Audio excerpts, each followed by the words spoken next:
Pag ginaya ko yung ilong ni Julia Barreto, kamukha ko na si Julia Barreto, hindi nila kino-consider other aspects. Sino yung mga gusto nilang pagayang muka?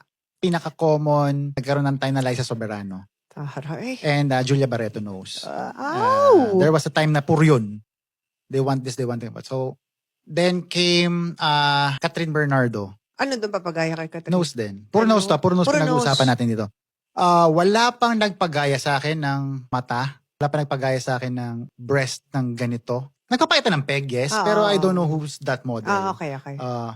Arms, meron. Kunyari, arms ni ganitong artista. Celebrity, Parang gano'n. So, gusto ko kasing payat nung arms ni ganyan. Ay, taray. Parang gano'n siya. Oh. For males, piolo. Nose din. Nose din. So usually nose yung pinapagaya nila. Nose talaga. Kasi nose, ang misconception nga kasi ng mga gusto magpagawa ng cosmetic surgery is, once you do the nose, kamukha mo na.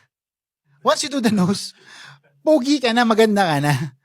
Yun yung misconception na, kunyari, pag ginaya ko yung ilong ni Julia Barreto, kamukha ko na si Julia Barreto, hindi nila kino-consider other aspects. Hindi naging kamukha, no? Aminin mo. Hindi.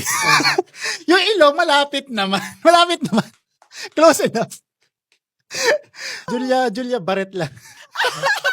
Wala. Nabitin.